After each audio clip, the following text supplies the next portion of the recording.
Good evening. As listed later in our agenda, we will be doing a reorganization. But in light of the passing of Dave Cortez, and I served as chair throughout his tenure, I'm going to actually call the meeting to order and go through the first full bullet items on the agenda, and then I'll be handing the meeting over to the town manager to get us through our reorganization. So with that being said, I would like to call to order the Tuesday, July 19th, 2022 Board of Selectmen's meeting to order. Can we all please stand for the pledge?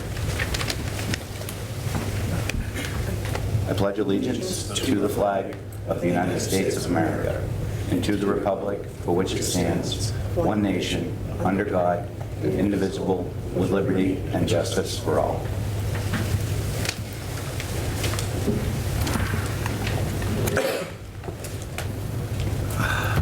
So under Chairman's announcements tonight, as many of you know, for some folks that don't know, on July 7th,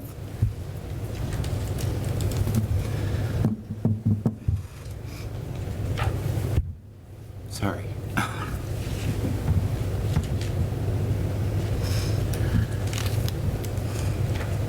On July 7th, our Vice Chairman, David Cortez, passed away unexpectedly.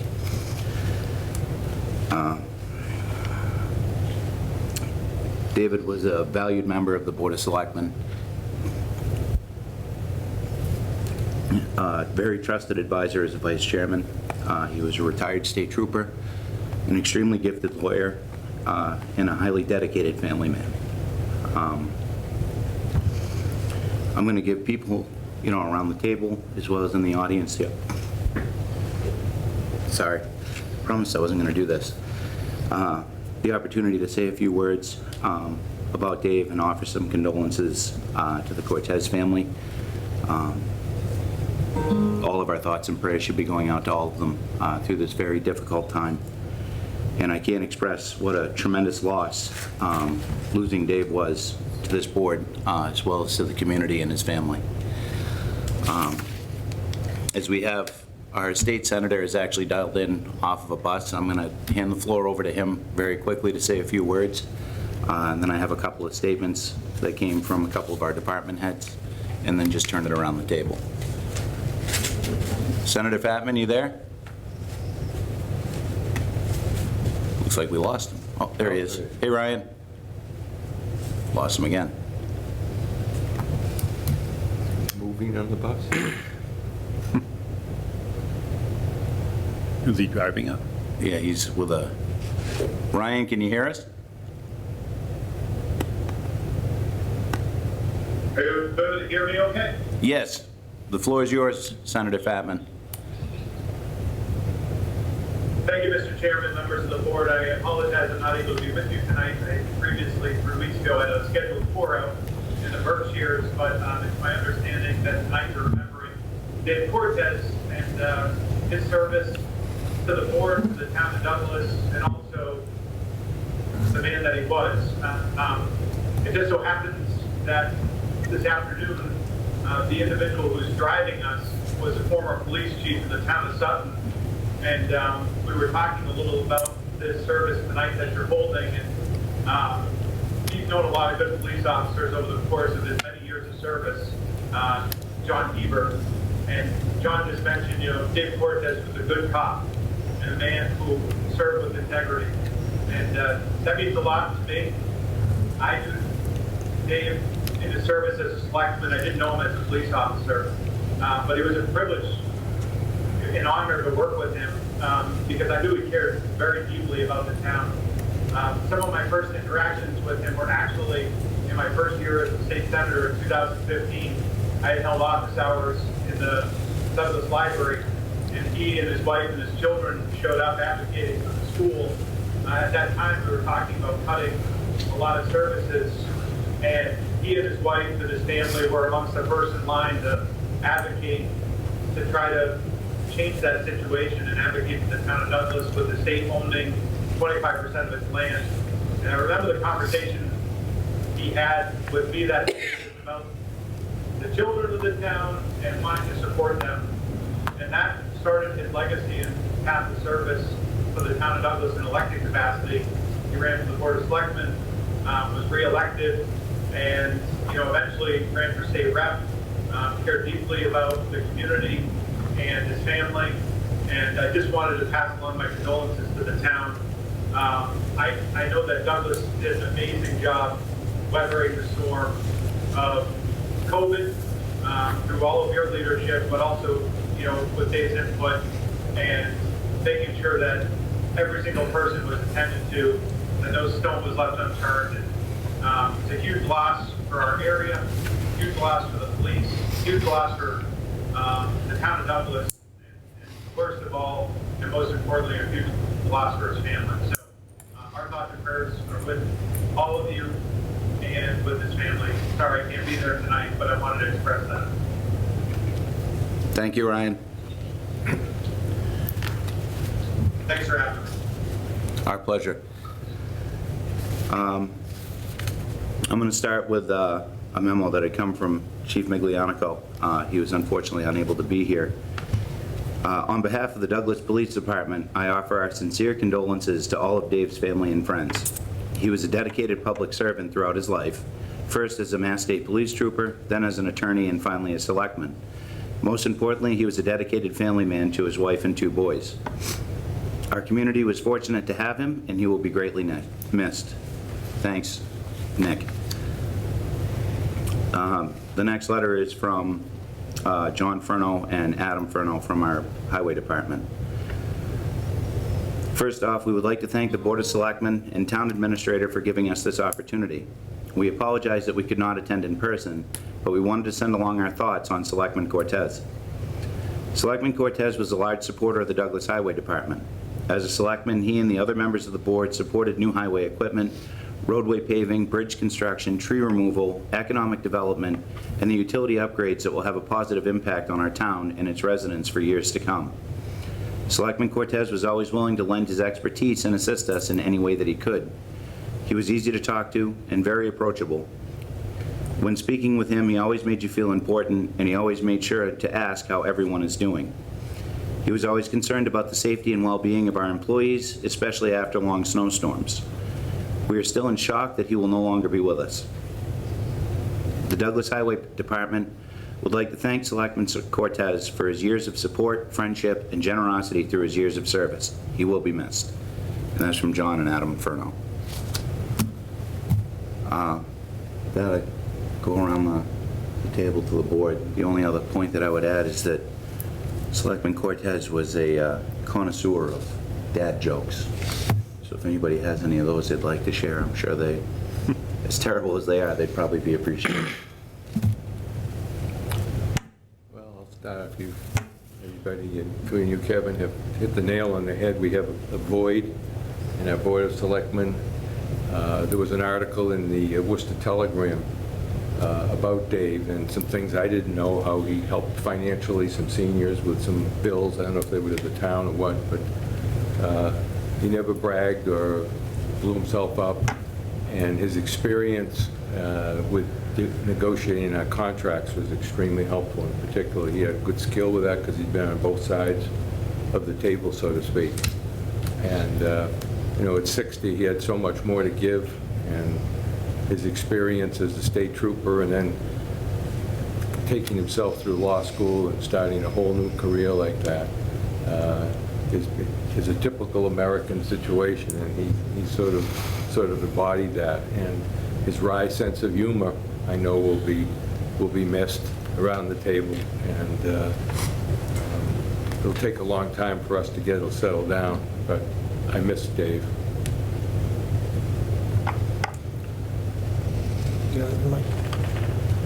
Yeah, short and brief.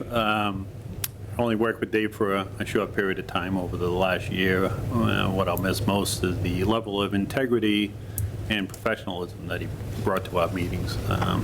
He was a valuable part of our group, and he'll definitely be missed by all of us.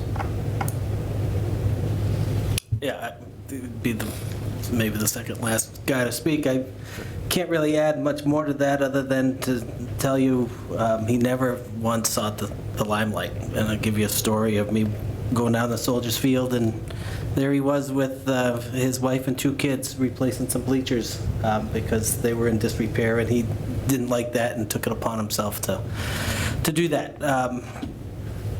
He was instrumental on this board in making certain that we continued to have a team-first approach. He wasn't afraid to dust things up, but at the end of the day, he knew the camaraderie was critical to the overall health and success of this board. He will be missed not only as a friend, as a colleague, but as just a person in our community that people could look up to. Mr. Wojcik. I'm the one with the reputation for being verbose, so why should I disappoint? I want to do something that I thought David would enjoy. I'm going to quote from Dante. "Be as a tower firmly set, shakes not its top for any blast that blows."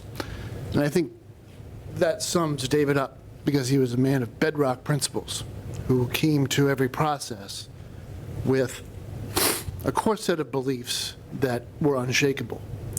And the people he interacted with knew that he could be counted on to be a man of his word and to always listen, to keep an open mind. And he had value of being informed. You know, as a member of our negotiating team on many collective bargaining sessions,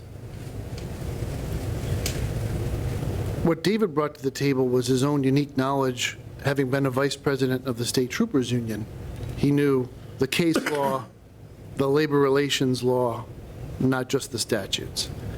And so he steered us clear of a lot of trouble.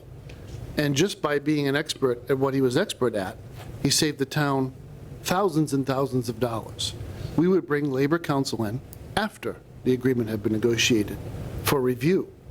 But we didn't need help of counsel negotiating with the other side, because we had our own house attorney, and he used to grouse about how uncomfortable he was being on the management side of the table after all those years of being on the other side. But David was also very concerned with the human condition, and when we came into the COVID pandemic, his natural compassion and his ability to understand what it would be like to be a vulnerable person, a shut-in, during a time of lockdown and extreme measures, was what he drew from in order to arrive at policy recommendations for what we needed to do as a town to see to the needs of those people. And for that reason, I would say it's without a doubt that David was not only a strong, independent presence like a tower against all outside forces, but he was also a man of the people, to use a trite phrase, but it's applicable to him and it's appropriate because he cared about each individual that came into his life. He was the first member of the select board that I met because he was on the interview team when there were interviews for this position. And to no small extent, he sold me on the town because just from the presence he had in that initial meeting, it was clear that he put the town first in every single thing he did and the things that he said, and was always mindful of the fact that others would read his comments in future days and would want to see a reasonable and practical person. So it is a huge loss. Personally, there are people who in public life will say, you know, you can't get too attached to anyone because we are all replaceable, and we can all, you know, there'll be another select board election and there'll be another person elected. There'll be new contracts and you'll have a new town administrator, new finance director. At some point in the future, you're all replaceable. And it is the absolute biggest lie in public service.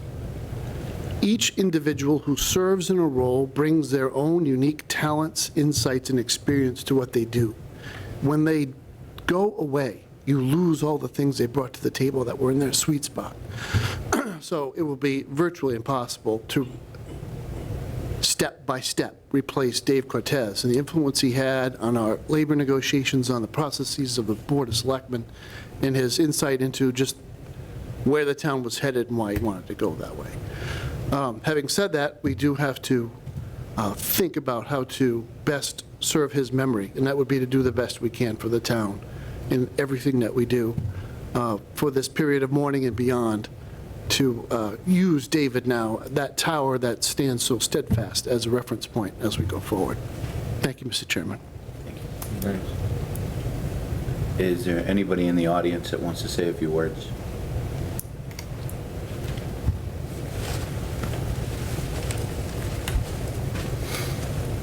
I'll be brief as well.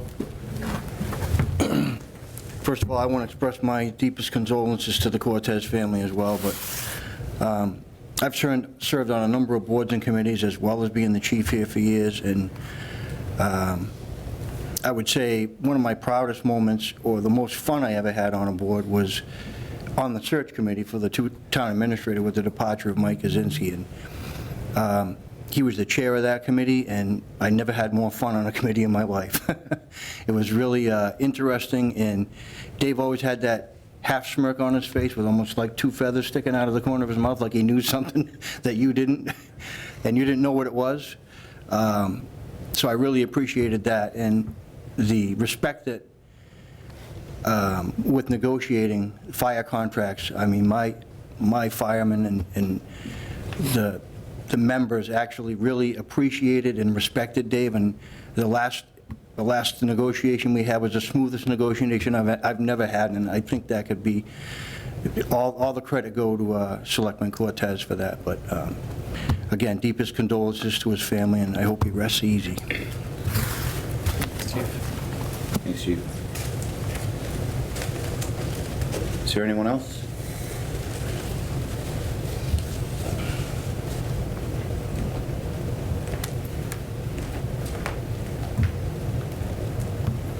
Good evening. My condolences go out to the Cortez family as well as all of us. There truly is a void that's going to be hard to fill.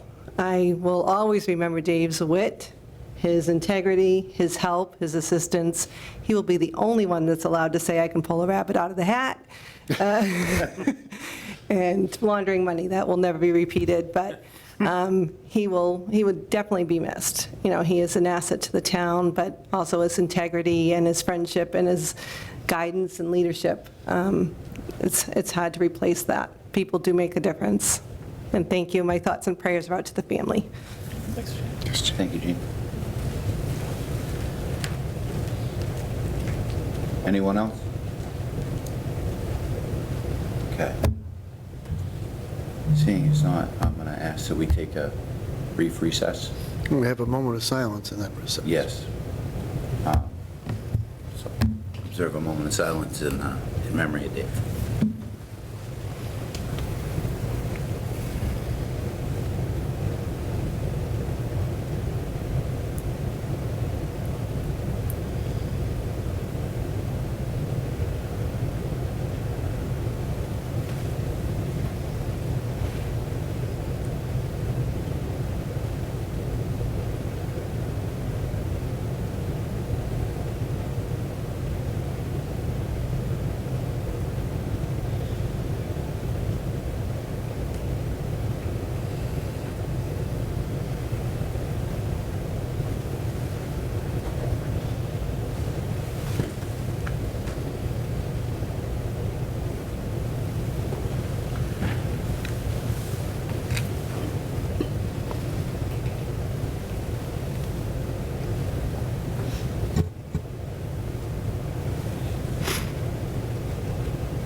Okay. The last bullet point, then I'll turn the meeting over to you, Matt. Is there anyone here for anything that's not currently posted on our agenda?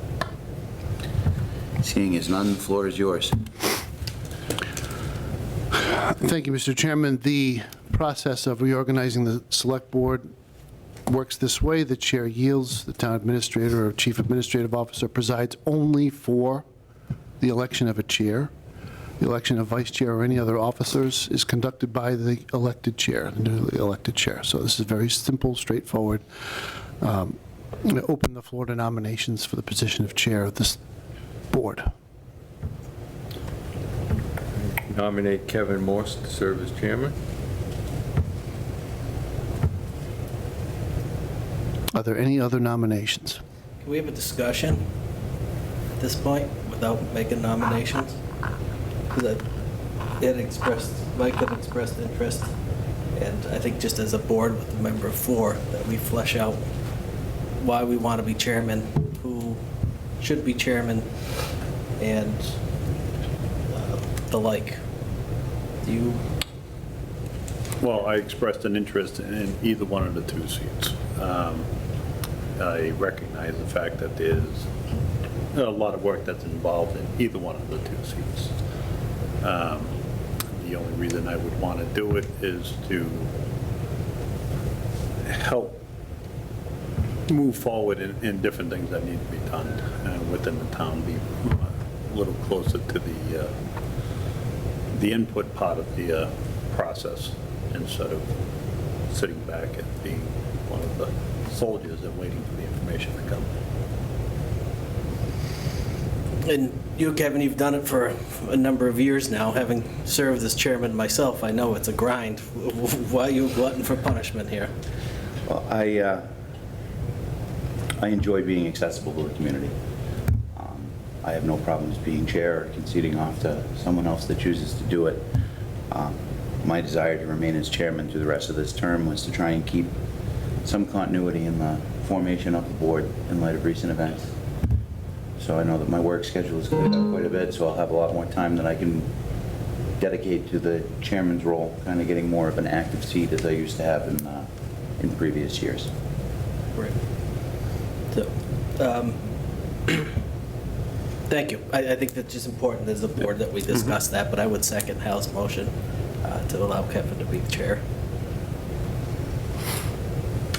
There's one nomination. Are there any others? If there are no other nominations, I'll put the question. All in favor of Chairman Morse, remaining Chairman Morse? Let me signify so by saying aye. Aye. Aye. Mr. Chairman. Thank you, sir. So, Make a motion that we nominate Mike as the vice chair. Second. okay, motion has been made and seconded. Is there any further discussion? No? I would say, I think your time may come as chairman, but as a member of 4 now, I think it's important to keep that continuity. So that's where I stand. I think Mike has made a lot of contributions in a lot of areas, and I told him, we had some political disagreements at some point, but I told him he's done a great job on the board, and I'm glad he's participating, and at some point, I think he would be chairman down the line in the future. Yep, and I'm fine with that. What I'm looking for is more of a team effort. And I think that the chairman and vice chairman should work together in somewhat of unison to accomplish the goals that we have before us. Any other discussion? We have a second on here. We have a motion and a second. All those in favor say aye. Aye. Okay. I just want to thank the members of the board that consider me for that position. You earned it, Mike. Agenda item number 2, we have the Open Space Committee full member appointment. Mr. Chairman, if I may interrupt, since we have Rich Bowen on the line Oh, at yes, sir. 7:30 at the appointed hour, and attorney here for CRG, but before we move things out of order, there is one item that needs to be added here, and there's a certificate of authority. We need an actual recorded vote of the select board. If it is your intention to have me sign documents at the closing, you need to authorize me to do so. I thought we had taken care of this at a previous meeting. The minutes didn't reflect it. So since the minutes don't reflect it, we can't certify anything that says I have the authority. So we'll have to add that to the 3 items. So this is item 6 and 7 on the agenda, and that certificate of authority, which we didn't anticipate 48 hours in advance, so we didn't post it on 6, here. 7, and 30. I'm going to go get Mr. Bailey so he can come and have this dialogue with town council. Absolutely. in the interest of moving that along, I know Mr. Preston's here. Can we do some committee appointments? Sure.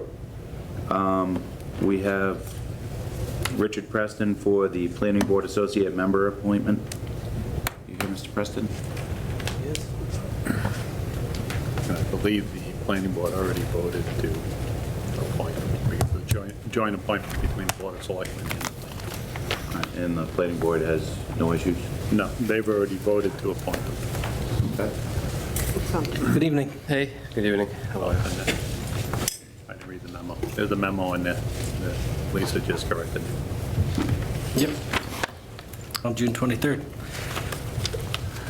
Excellent. So he's been recommended by the Planning Board. He has served many years in various capacities for the town. I see You were on the board when I first moved into town. Yes. I see no objections to appointing this gentleman to the Planning Board. No, I appreciate you coming in. I could berate you with questions, but it's not necessary. So I make a motion that we appoint Richard Preston as a Planning Board Associate Member. Second? Okay, motion's been made and seconded. Any further discussion?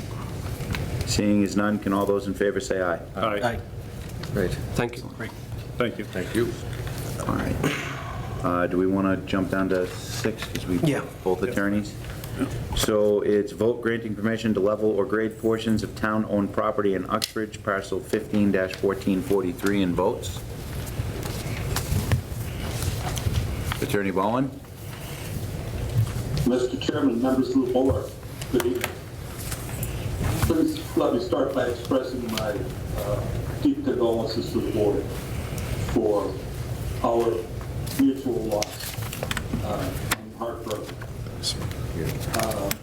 But I would like to say, I wish David were here to see what we're doing, but I know he is. You added it.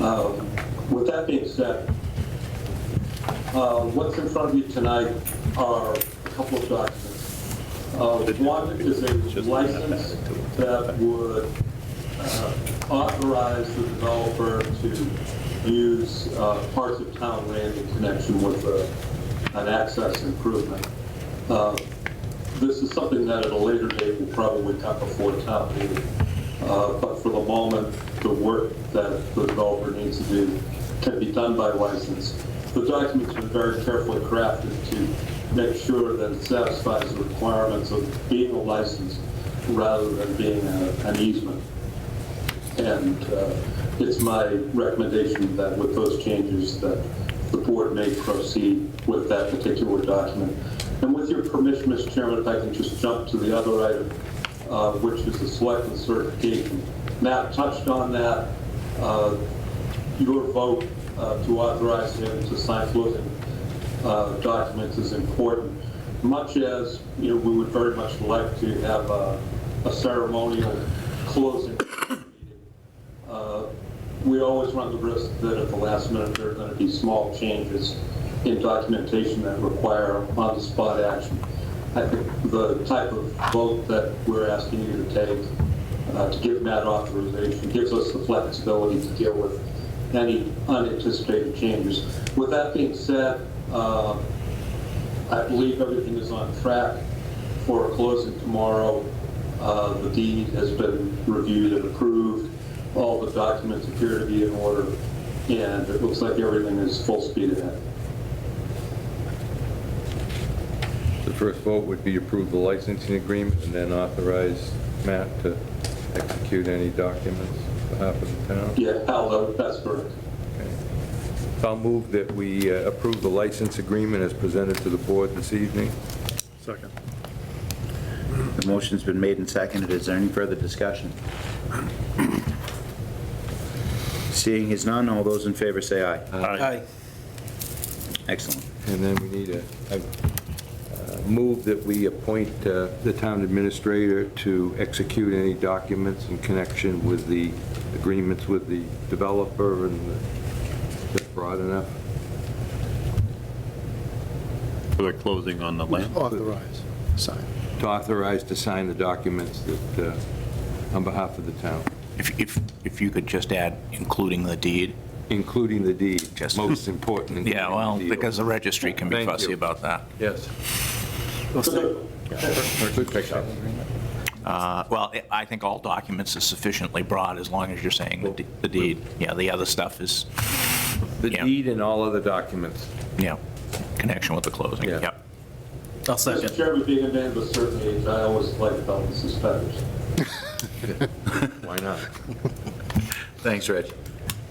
That was a second by Tim. And you seconded I that? did.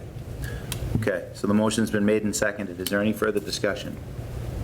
Seeing as none, all those in favor say aye. Aye.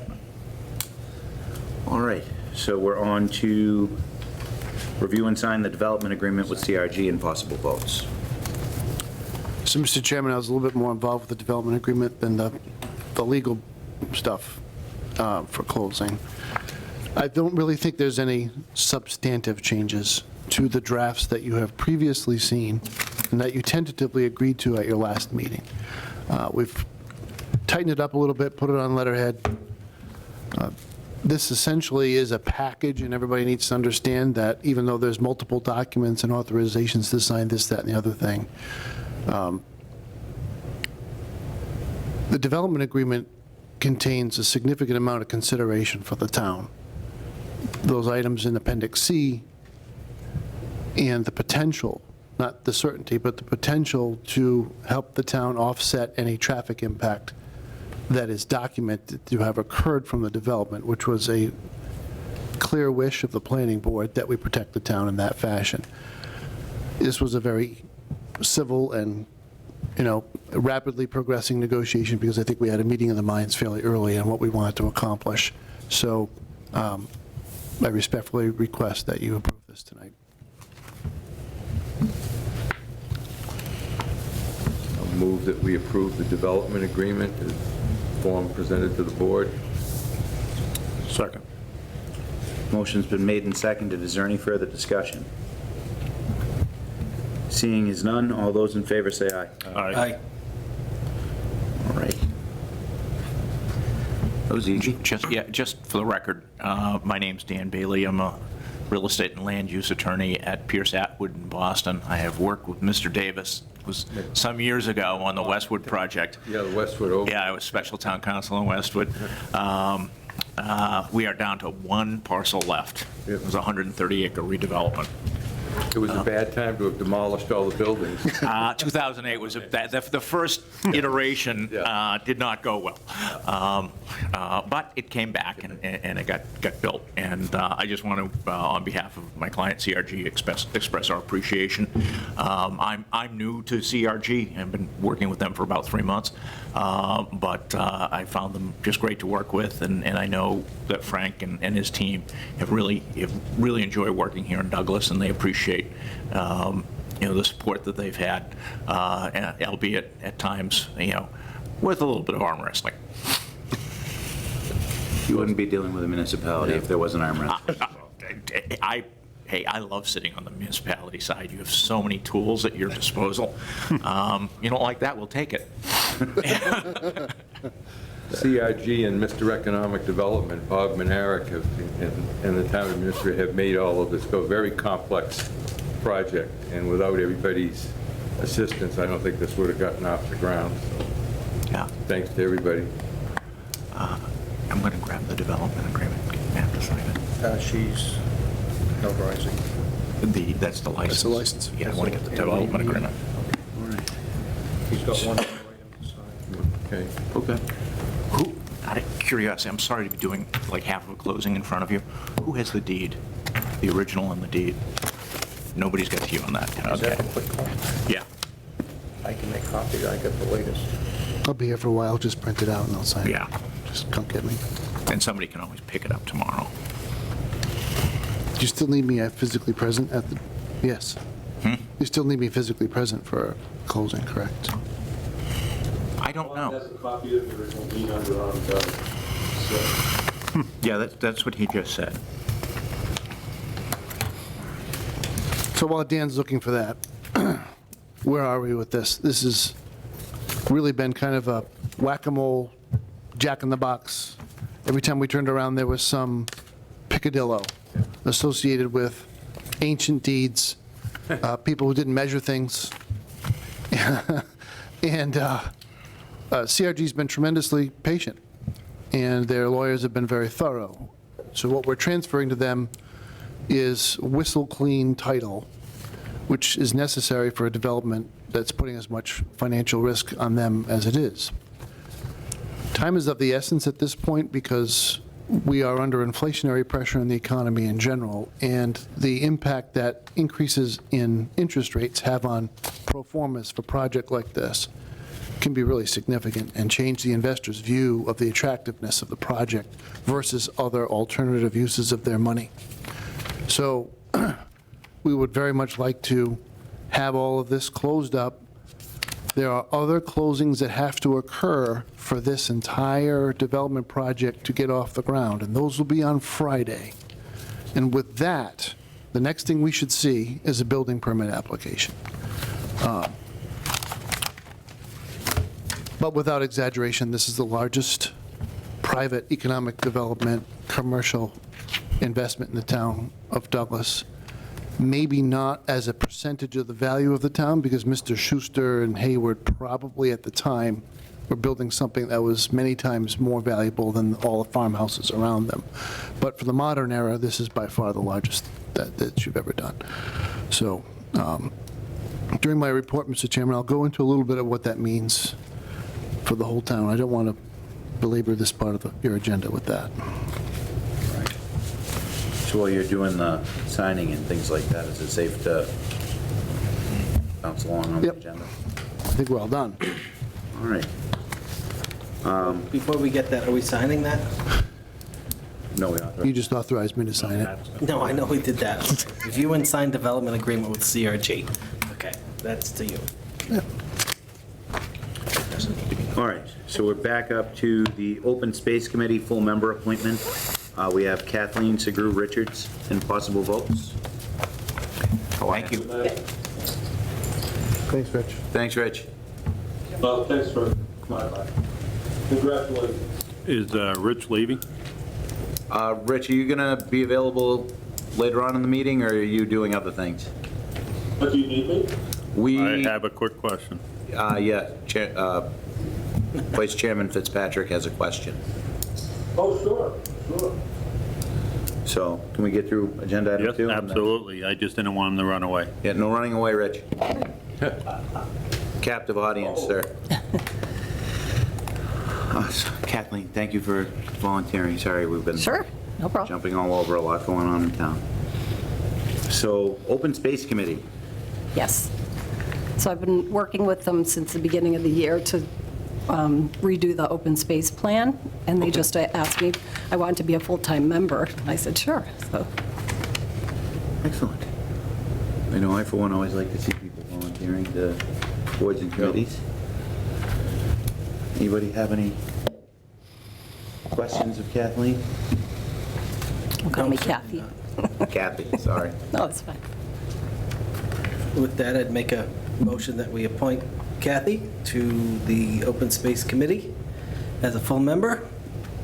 And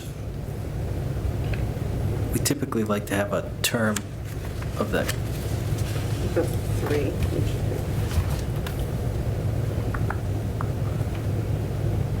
3 years. For a term of 3 years. Okay, I have a motion. Do I have a second? Second. Motion's been made and seconded. Is there any further discussion? Seeing as none, all those in favor say aye. All right. Aye. Next, we have economic development and open space. Everything's harmonious in the town. What a great place to live. We are? Thank you. Thank you. You got a question of town council, sir? Absolutely. Rich, a question that I've been tormenting everybody with. Back in October, we gave a sign permit to a business in town, and then there's also a secondary business that has a sign permit that's lingering out there that we're looking for, I believe, a liability release. Is that what it is? The one on Main Street is a sign permit. The one on Webster Street is use of a public way. Okay. So it's dog offens on Webster Street, use of a public way. and then Gregory's Pizza and Main Street, which is a sign permit. Yep. We still haven't completed the permit phase, and we gave them a 90-day probationary period on their sign that has long since gone. So any possibility that we can get those documents so we can process their permits and move that along?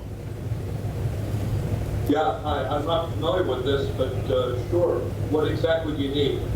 Okay, so I'll ask Lisa to resend it to you tomorrow, but she sent an email back in April to you. You corresponded back on it, but she'll just send you a reminder on it, that's all. But it's something that we'd like to clear up. I think it's a release. Rich, Yeah, go ahead. I think it's a release. I'm not sure what the document is. Should be no problem. I'll send them. Yeah. That was an easy one for you, Rich. Thank you, Rich. Well, I'll take Lisa, if you could sneak it out to me right now, I can take a look at it right now. Yeah, I can send it to you, Rich. Okay, I'll look for it right now and give you the answer probably before your meeting's done. No, that's efficiency right there. She may No not see it until tomorrow because she'll be tied up in a meeting, but thank you. Yeah, it's my pleasure. Well, if that was the hard question, I'm glad. All right. Are we good with that? I'm fine. Excellent. I just want to stop aggravating everybody with asking about these signs. So we have carbon copy, Blake Mensing HCA discussion for adult use cannabis cultivation and manufacturing and possible votes. How are you? Good evening. Thank you all. I just want to start by saying my condolences to the board. Obviously, Selectman Cortez was a good fellow, and as a former municipal attorney, it always hurts to lose that institutional knowledge. I just want to say I'm sorry to hear that news. Thank you. So I'm Attorney Blake Mensing here on behalf of Carbon Canopy. They're proposing an adult use cannabis cultivation operation at 183 Davis Street. It's a 9,000 square foot existing building. They're proposing a tier 2 cultivation canopy, which for context, there are 11 tiers under the state's Cannabis Control Commission regulations. That would entitle them to grow up to 10,000 square feet of canopy. The way the Cannabis Control Commission measures canopy is basically anywhere there is plants that is 8 inches or taller. And the way they'll achieve that tier 2 status is by having a racked system. The ceiling height in there is about 23 feet, so it'll allow them that space to have multiple tiers. They're also proposing a co-located manufacturing operation, which will entitle them to process everything that they grow in-house, as well as to purchase wholesale from other licensed cultivators throughout the state. There is no retail component here. This is not a public-facing operation. The only way you'd be allowed to be admitted to the facility is if you're of age, 21 years of older, with a valid purpose for being there. So a state inspector, local fire, police, et cetera, or a registered agent of the facility. Each employee has to go through a background check and fingerprinting to ensure that they don't have certain criminal convictions that would be disqualifying. As I mentioned, I was a former municipal attorney. I did that for 3 years. I served as a conservation commissioner, so I always appreciate that everyone takes times out of their evenings to examine, new business proposals. I have helped get over 90 licenses in the state. This is all I do, all I think about. So 7 years combined, permitting experience. You did give me a little bit of PTSD because I was my municipal law firm's sign law expert. So thank you for not asking any questions on that. It is very dry. The other one was they stuck me with the streets. So any eminent domain taking to make a public way, that was on my plate. So in any event, we have the principals and proponents here, Tyler Beltran-Harris and Mike Weldon. We submitted the PowerPoint presentation in advance. I personally loathe PowerPoints. It's better to hear it from the horse's mouth. So I'm happy to give the floor to my clients if they just want to introduce themselves, but they're very excited to come to town and bring some jobs and opportunities. So if you guys want to just say hello. Yeah, come on up. You guys can come up. Pleasure to meet you all. I'm Tyler Beltran-Harris, and this is my partner, Mike Weldon. Yeah, don't take Rich here. Yeah, grab it. You'll be in big trouble.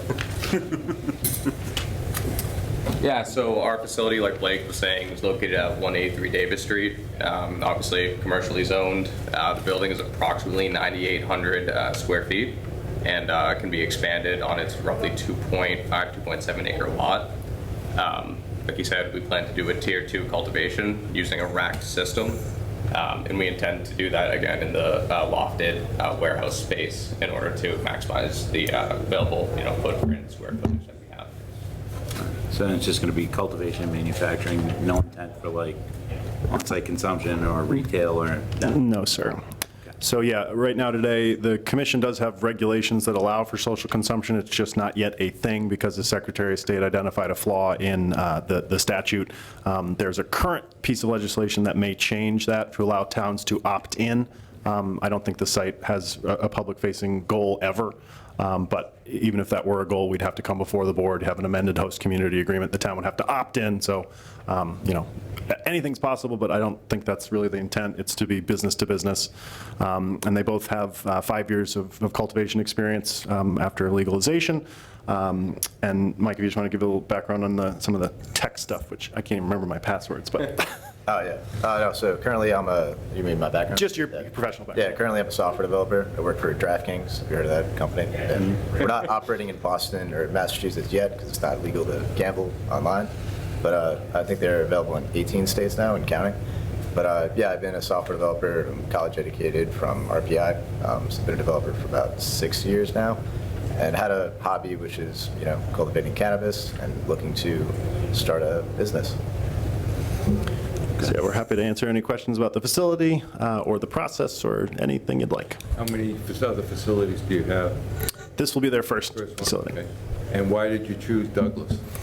I'll confess to that. I introduced them to our mutual landlord. He owns 3 buildings in Douglas today. I believe his intent is to buy more in town. I don't know the exact percentage, but the man owns a good chunk of Uxbridge. He knows what I do professionally, and all of my clients ask me 2 questions. Do you know any property, and do you know anyone with money? I'm usually pretty good on the property. The money stuff is sort of not my bag of tricks, but yeah, just a straight shooter of a landlord who also has some skills in terms of build out. I have a facility of my own in Uxbridge that he's building out. We got 3 quotes. He beat them by 40% because he doesn't upcharge on his subcontractors for the simple fact that he has a team of roving tradesmen in his employ because he owns so many commercial properties. So yeah, I introduced him to Douglas. I communicated with Town Administrator Wojcik and wrote the letter just requesting the audience to give the brief spiel and answer any questions you had. All right, and as it's cultivation and manufacturing, it doesn't fall under our license. It's just an HCA. Correct. So yeah, what we'd be seeking tonight is just a green light to negotiate a host community agreement. Obviously, the substance of the contract would be, bandied about between me and the town administrator or the town attorney, town council, whichever you prefer. But yeah, we're excited to come to town and contribute. We got a fairly standard agreement, so it'd be fairly easy to Sure. move into that. Hard work's done. All right, well, I would make a motion that we allow the process to continue in regards to developing a suitable HCA for both the town and Carbon Canopy. Yes, sir.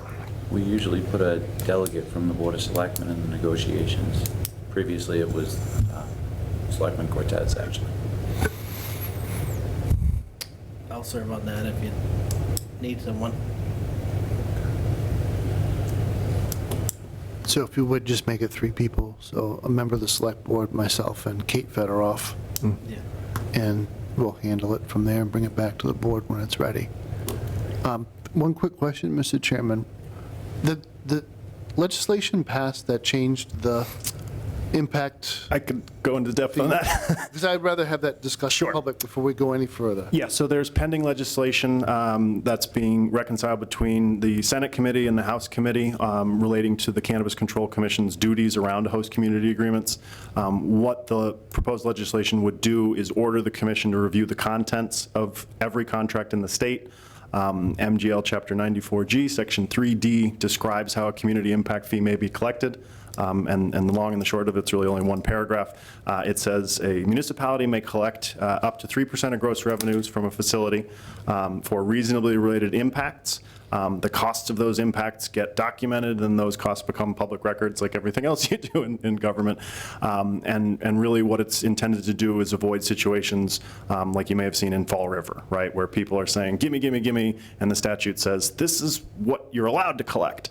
The one point I would make is that the law, as originally drafted, at least in my reading, was intended to have sort of a net zero to the town, meaning you can't make a dollar off a community impact fee. It's supposed to say, I'll just use an example, say it was a retail store and it created a crazy traffic problem. If you had to add a traffic light or some signage, that is clearly reasonably related and it's directly compensable.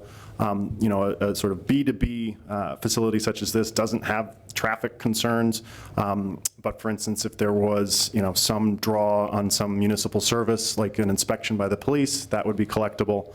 You know, there's a lot of ways that towns can find ways to have legitimate reasons to collect the dollars. Yeah, and I would say, having worked with Kate Federoff on a bunch of towns, because she's all over the state, including in Uxbridge, yeah, she and I have a great working relationship. She knows I'm a straight shooter. I find her to be, you know, professional, responsive, and intellectually honest. So we would just, I'd say, here's what I think the law says, and she could say the same thing. So yeah, we would proceed as if the law won't change, because you never know with politicians. Personally, I think it's got a very high chance of passing. I believe it passed the House at a 150-2 vote. So pretty good odds, but they have, you know, 12 days left in this legislative session to reconcile it. If it doesn't go before Governor Baker as in a reconciled form, they'd have to do it some other time. Yeah, so I think it's going to happen. The way that's drafted, you know, the commission would review and take a hatchet or a scalpel to the contract depending on what was in there. You know, Attorney Federoff's contracts I've never felt have been insane or overreach, so I would propose we, you know, operate under the assumption that the law today stands, because it does, and then once it changes, I don't even think we'd have to do anything affirmatively. We could wait for the commission to review it.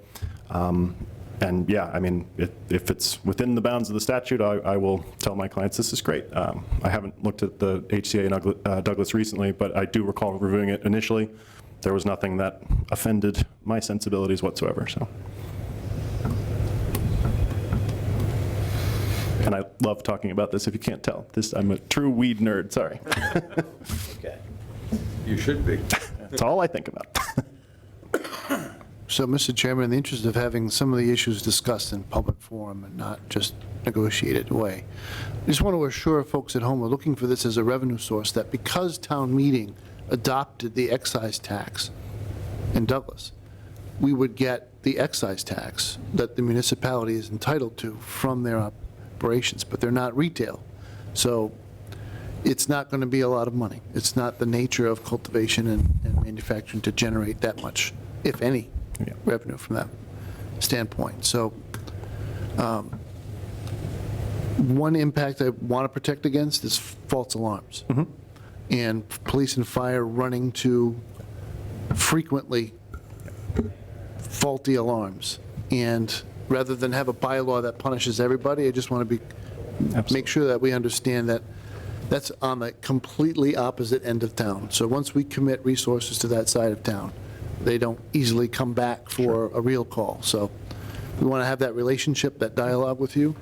The other thing that's I would like to do is have a conversation with the building official and the fire chief on fire inspection about this racking system before you apply for a building permit. So let's have a free and open conversation about what's involved in this, and do things move, are there moving parts, you know, what's the loading on the far end of it, furthest away from the wall, just so everybody has a comfort level and we're not getting into a dolly go round once the building permit application is filed. Just one point on process. When the commission licenses you, the first piece of paper they give you is a provisional license. Thereafter, you have to submit an architectural review form that the commission reviews, and one of the exhibits is the building permit. So yeah, when they are able and eligible to apply, that set of conversations would have happened. And, you know, in terms of false alarms on the security side, 935 CMR 500.110 goes into granular detail on the redundancies that are required. Literally the only facilities that are more secure in this state than a cannabis facility is places where they store uranium. These facilities are more secure than pharmacies and banks. It's very buttoned up. So yeah, they have to have redundant security transmission signals.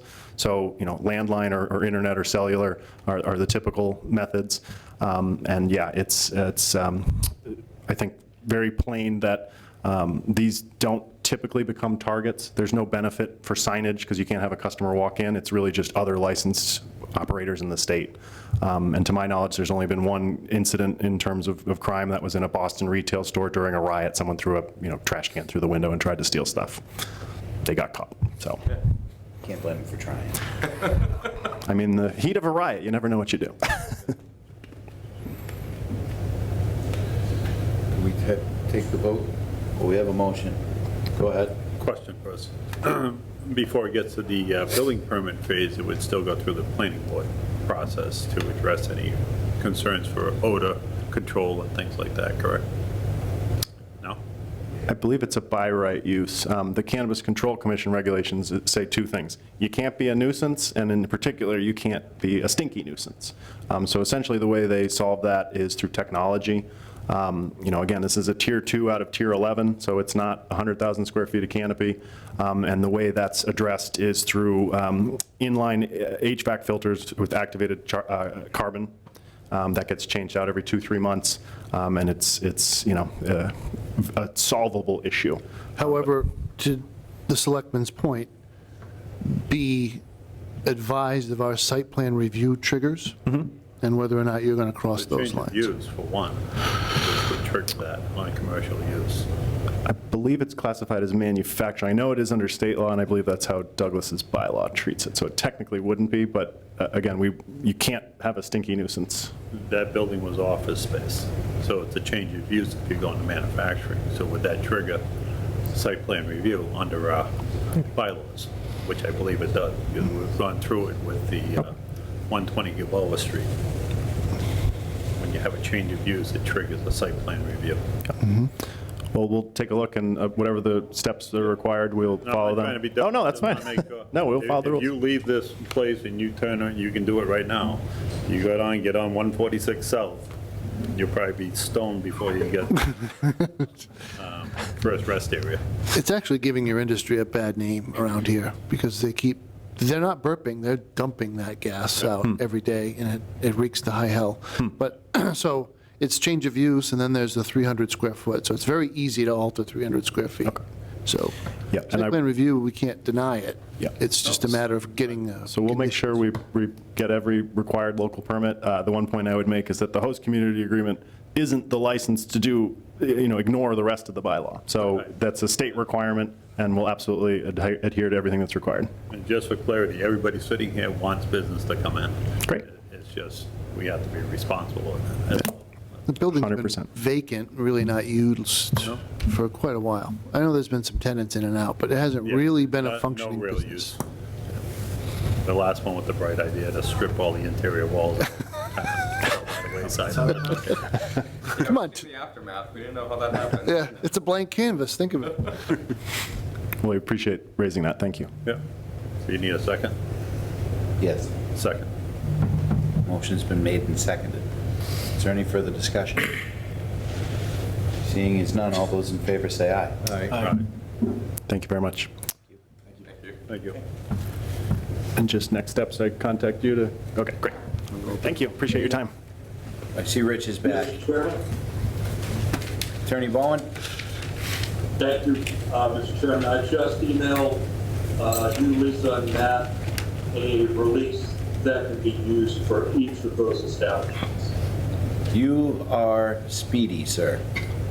Thank you for your quick response. I wish I got it to you quicker, but Me too. it's a form I created. You can have either one sign it. It requires them to defend, indemnify, and otherwise release us from any claims that occur from now, well, from the beginning of time till the end of time. End of time, yeah. I think that covers it. Thank you. All right. Well, To the next big bang. good night, bosses. Good night, Rich. Good night, Rich. Thank you Night. for everything. No, thank you for letting me serve. Good night. Good night. All right. We have been all over this agenda. We're on 8, maybe? We're on number 5. 5, oh. Review and discuss the SEMP plan and possible votes. We have our dear Chief Vincent here to bring us through this riveting data that we're about to review. Yeah, it can be a little dry, I have to admit. Fasten your seatbelts. Okay, This is action-packed. it's going to be wild. My clerk. Please wake me up when it's done. So basically, the reason we're here to discuss the SEMP plan, the Community Emergency Management Plan.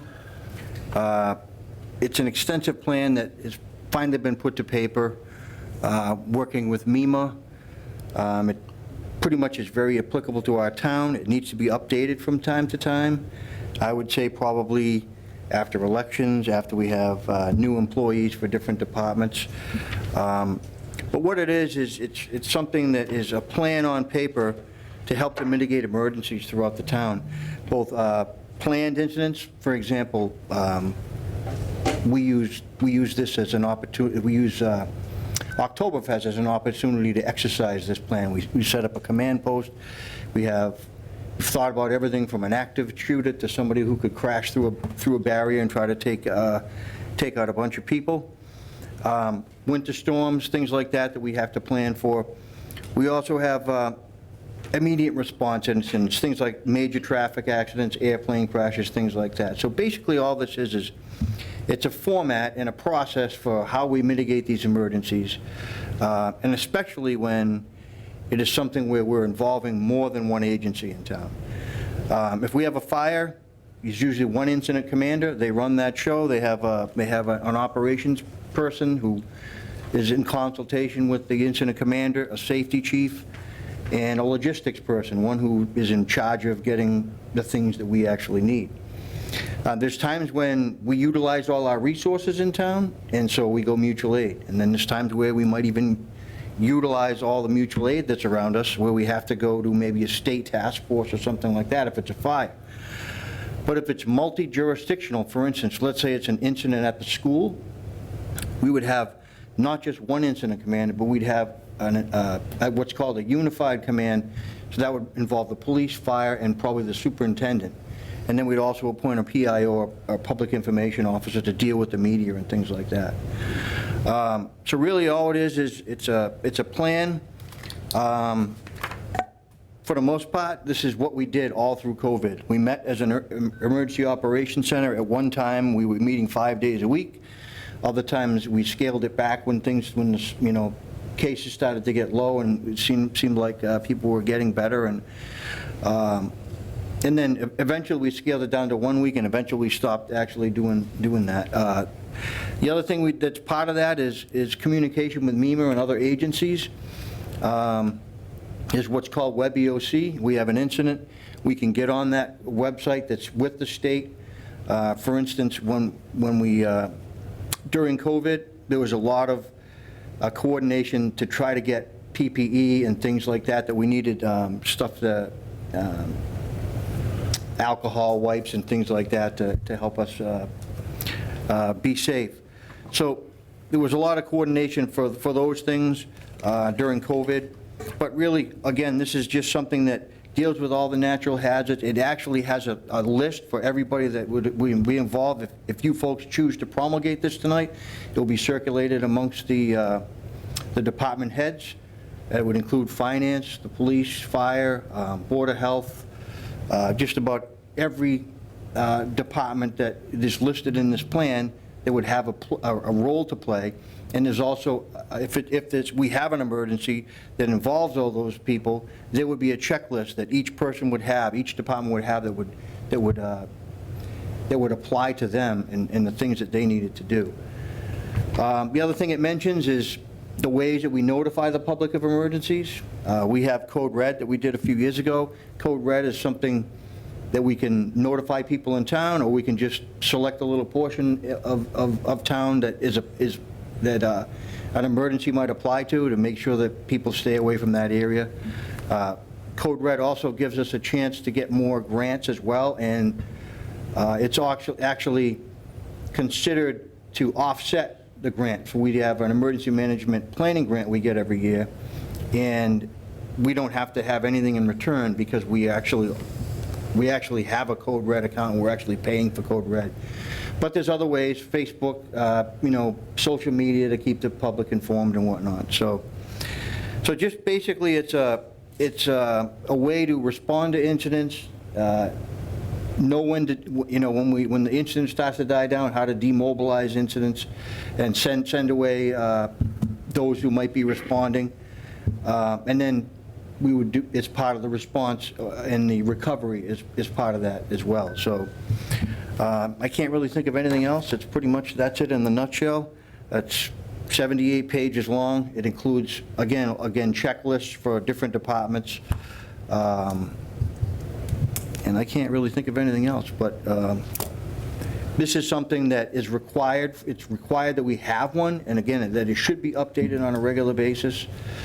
So it kind of turns into a living, breathing thing. It turns into a living, breathing thing, absolutely. And really what it does is it identifies the critical infrastructure in our town.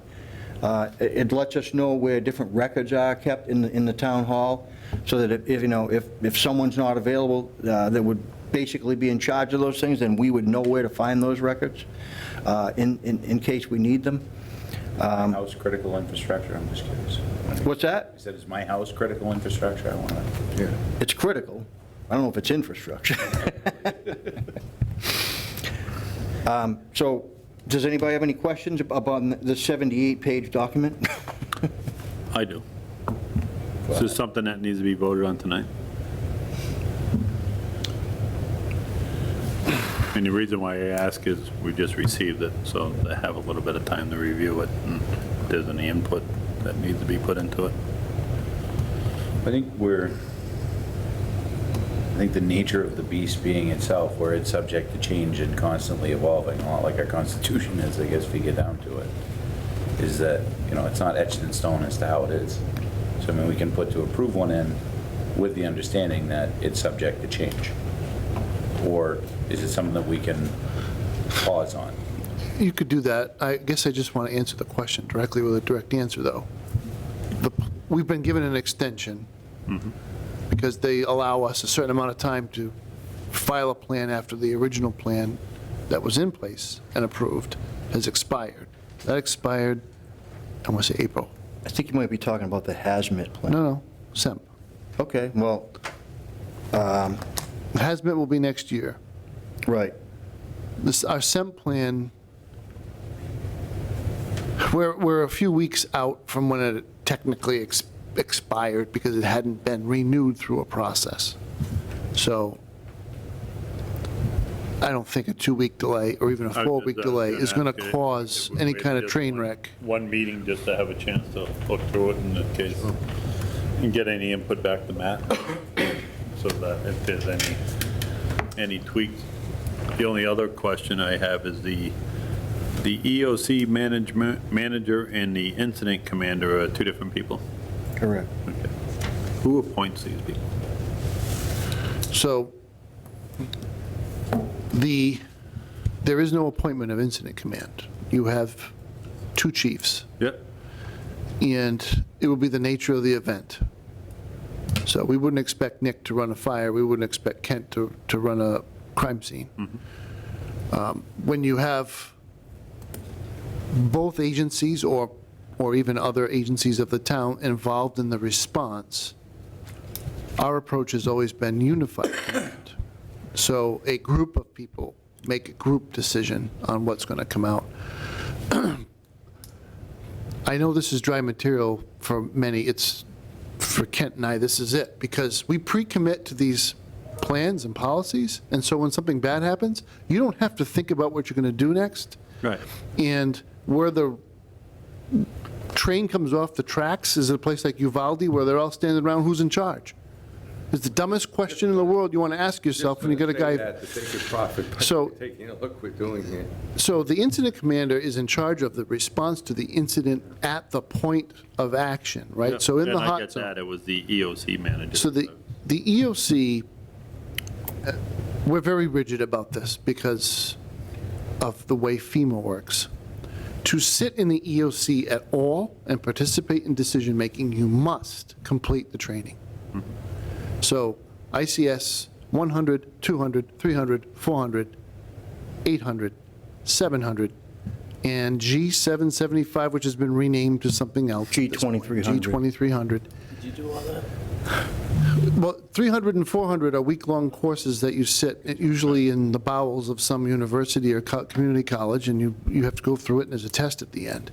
Because it really isn't about what to do in case of an emergency. It's about what paperwork do I fill out so that when I go to FEMA for reimbursement, they will recognize that we made the right decision at the right time. So like with Web EOC, it's a much bigger deal because as we went through COVID, we logged in every day and logged in the decisions that we made that particular day and how we were assigning people to specific roles within the emergency organization. So right now, I think we have 6 people qualified to sit in the EOC and make those decisions. And then, but we run thin because what happens is they are also the people qualified to be incident command. So the 2 chiefs, the assistant chief, the deputy chief, Adam Furno, and myself. I don't know if there's anybody else right now who has all the training. There's not. So those are the 6 people.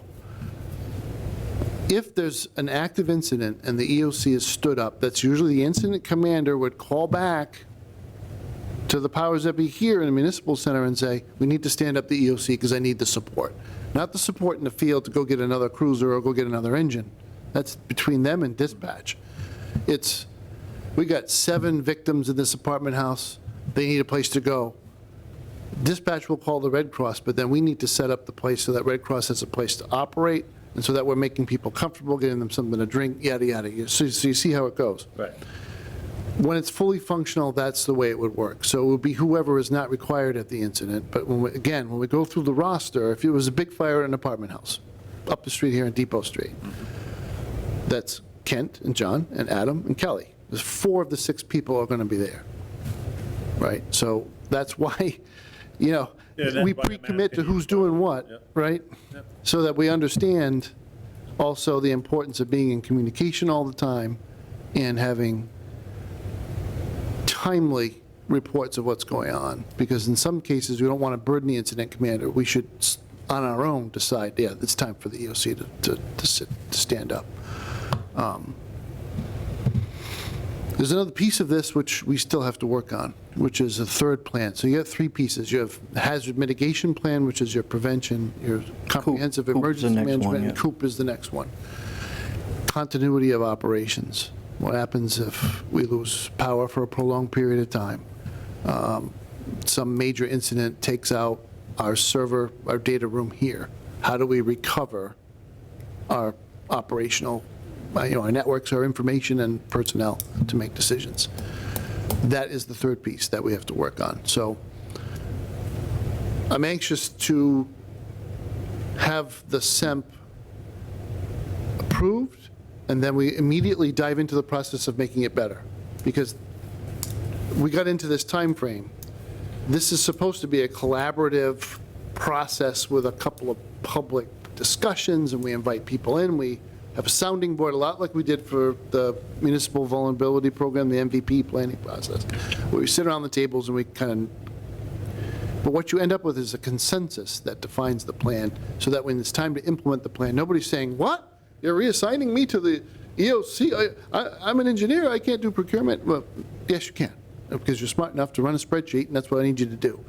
That's got to be pre-committed so that people aren't surprised.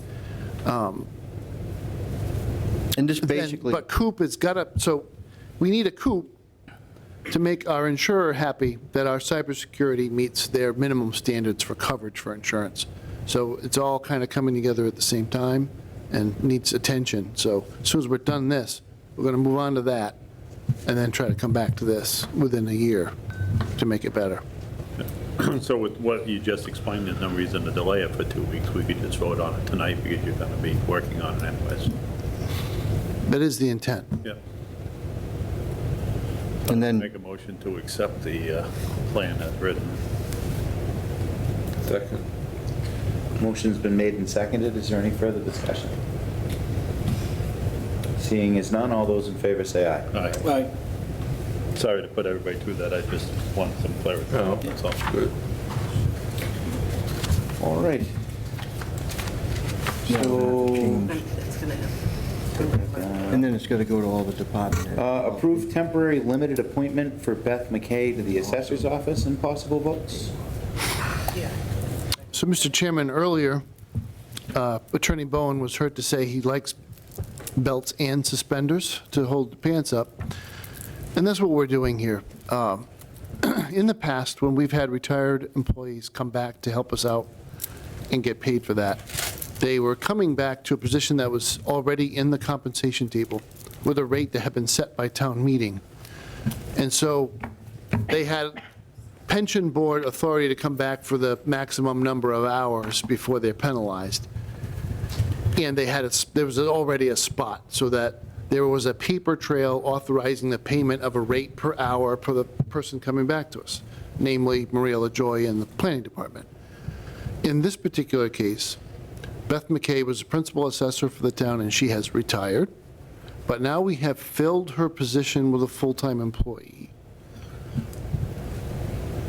We're probably not going to spend more than a few $100s or even a couple $1,000s on Beth, because she's made herself available to consult when an issue comes up on her own work, things that she's done in the past, either a system that she's put in place, or a workaround on the computer, or some, to go back through the history of how she arrived at certain conclusions for the value of a certain property that had been contested, for instance.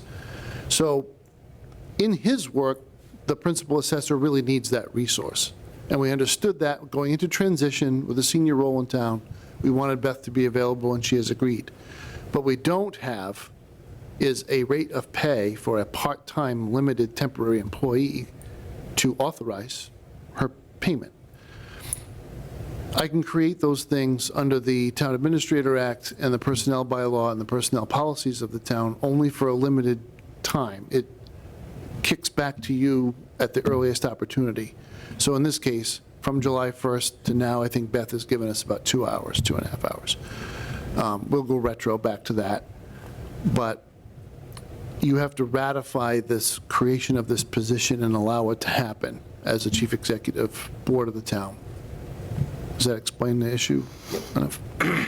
And there's already money in the budget covered. There is extra money in the compensation line of the principal assessor's office to cover this. It was planned this way. Make the motion to approve the temporary limited appointment of Beth McKay to the assessor's office. Second. Okay, motion's been made and seconded. Is there any further discussion? Seeing as none, all those in favor say aye. Aye. All right. Review and ratify contract for Lisa Freeman, executive assistant, and possible votes. Must we? Wow. Just teasing. Did you hear that, Lisa? Mr. Chairman, again, for context, especially for many who are familiar with the operations of the town, the executive assistant to the Board of Selectmen and Town Administrator is a position held by Suzanne Kane for many years. It was an hourly position, and the salary was authorized through the compensation table by town meeting every year. State statute authorizes municipal governments to take this position and create a contract to set the terms and conditions of employment. My recommendation to the board is that we do precisely that, which is why we've drafted up and proposed this contract. This position handles all of the confidential information of the board and the town administrator's office, including executive session minutes and any number of personnel matters, including managing our IOD relationship with our insurer, so injured on duty claims, which include personal information that needs to be protected. Most importantly, the role, in my personal opinion, my recommendation to you, is not an hourly job that ties our hands. We can't get to the middle of the day on a Friday and the executive assistant has to wave their hands and say, I'm at 40 hours and I got to go home now because there's no overtime in the budget for this position, so I just got to go. It doesn't work like that. Over time, that becomes kind of troublesome because now we're always watching the clock to see, can that person attend meetings, take minutes, and do all these things. So the way I've tried to balance this is there is a flex time provision in this contract. So once the executive assistant recognizes she worked well over 40 for the week, she would, if she has no other further business pending for her, she could go home. She could ask to go home and get permission from the town administrator to do that and stay at a reasonable number of hours for the week. But at the same time, if she does work over 40 because the board and the administrator's office needs her to, she'd be able to, and then we wouldn't have to disengage abruptly. No, I mean, an executive assistant position should be salaried. So it's like that in the private sector. Didn't that get corrected in the compensation table? No, I changed the grade, Or changed the grade? Okay. but I did not move it. I did not move it. Compensation table, you have me confused, so I don't know what's going on with that. Yeah, no, I didn't move it to the management category. What I did was I set the salary for the position in line with the management level that it would have been at, but didn't specify it to be in the table. Do you have a selectman snack stipend or something in there? I meant to mention this about Selectman Cortez, and I forgot, which is, there is a Swedish fish requirement at executive session. Somebody's got to fill. Yes. So we will take care of it.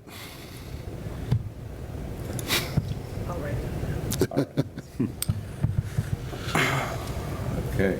Well, I will be the first to say, Lisa, you have been everything that I could ask for in replacement to Suzanne Kane and then some. You've done a really good job, and I would be pleased to support this if you support it. Thank you. I'll second that. Been very helpful to me and doing a great job. So is that in form of a motion? It can be. It can be. Yes. The wave of a hand. I'll make a motion that we approve, review, and ratify the contract for Lisa Freeman, Executive Assistant. Second? The motion's been made and seconded. Is there any further discussion? Actually, I have a question. I know you're surprised. Shocked. So I asked you about this before, Matt.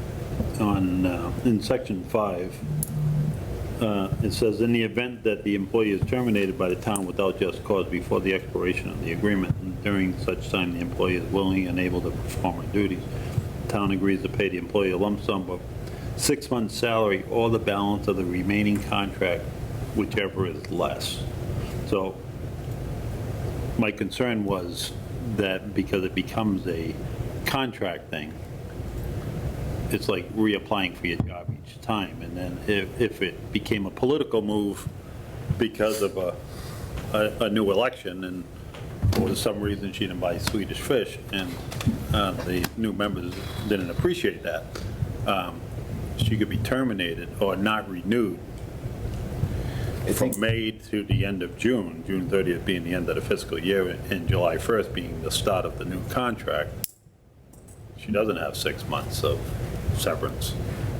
So that's just my concern. It was my concern before, and I read it again, and I didn't apologize. I didn't realize the contract was in here, so I was just reading it again to make sure that I understood it correctly.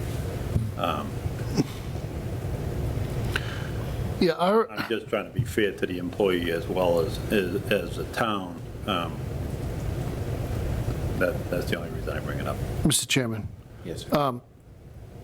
Thank you for the question. I would say, though, that from the management point of view, you're not guaranteed a renewal. So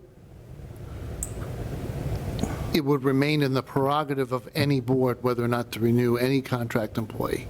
Police chief, fire chief, town administrator, executive assistant, anybody you have under contract. And I wouldn't recommend that you tie your hands to a severance over that issue. There are different philosophies of this, and in Massachusetts, technically, we appoint everybody to a one-year term, technically. your Even position regular- is even funded in the regular budget. Right, but you don't, Yeah, I'm just asking. you can't be severed from it without a Loudermill hearing, right? So there has to be just cause. But there's always been this understanding, it's not really an at-will state, but it's darn near close to being an at-will state if you don't have a contract. If you have a contract that locks you in for the 3 years, and there are penalties to pay for severing somebody without just cause. But when you get to that contract bump, it should remain, in my opinion, only my opinion, in the chief executive's board's decision about how to configure things. Now, there are other things in here that protect the employee. If you don't intend to renew her, you have to give her ample notice.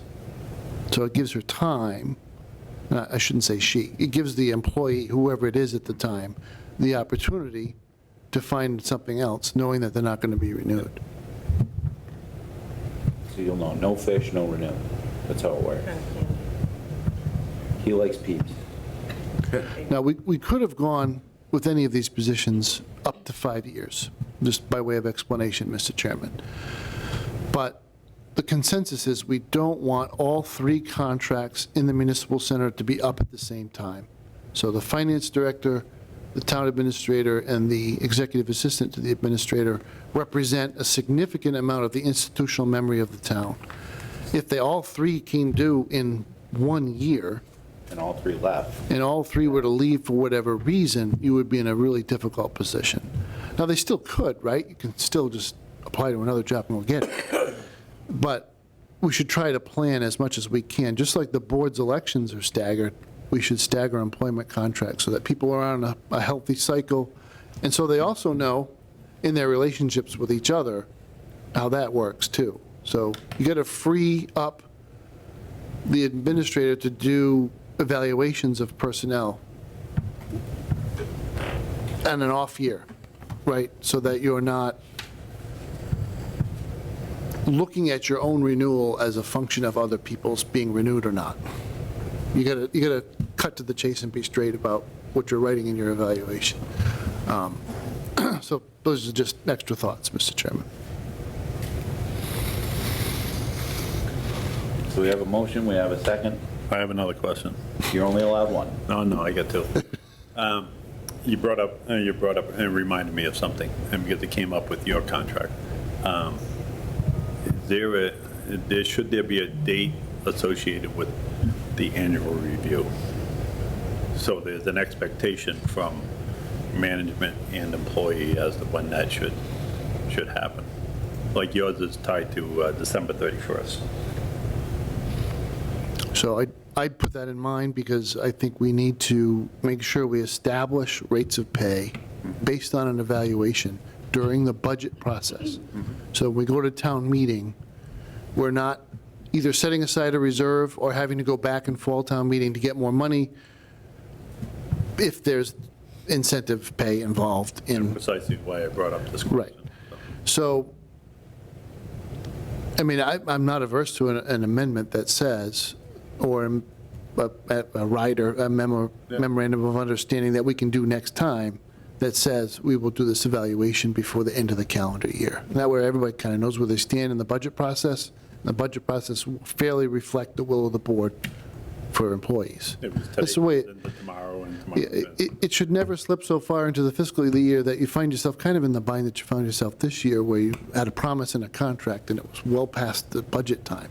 So I did put it in the budget because I didn't want to have this big gymnastic fest in November. Even with your stipend, we had to move it, move things around to make that work. So. Right.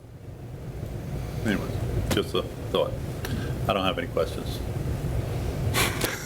Is there any further discussion? Seeing as none, all those in favor say aye. Aye. But I am writing it down as a to-do to come back with an amendment. Okay. Review and discussion of the goals for the town and possible votes. Maybe we should put that off, unless we're ready to go. Has there been any changes since the last review? I haven't added or taken anything off. I it's fine to put it off, right?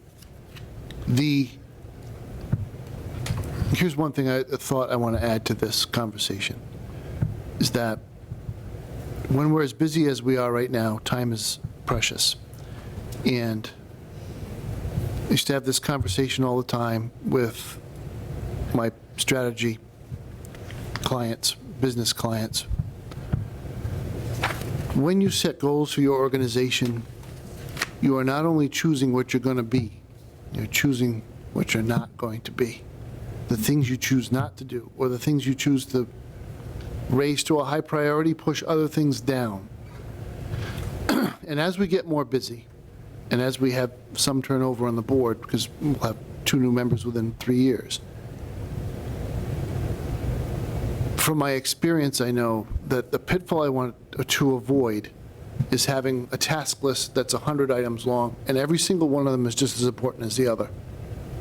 That framework, that approach, undermines the relationship between board members and between board members and the town administrator. It just does, because nobody can do 100 things.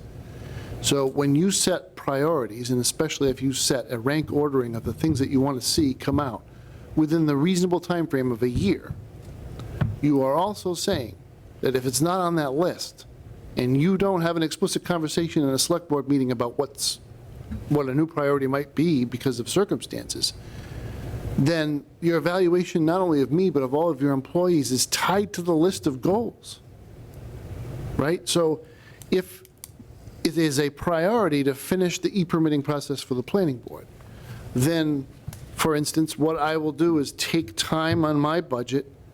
I'm quite convinced, I have now tasked 3 different employees with this, and it's not done yet. So software implementation may not be in their sweet spot, it is in mine. So we will start to have regular weekly meetings to get it done, which means I'm not available at that time to do other things. And there's a recognition that that was the priority of the board's priorities have been met.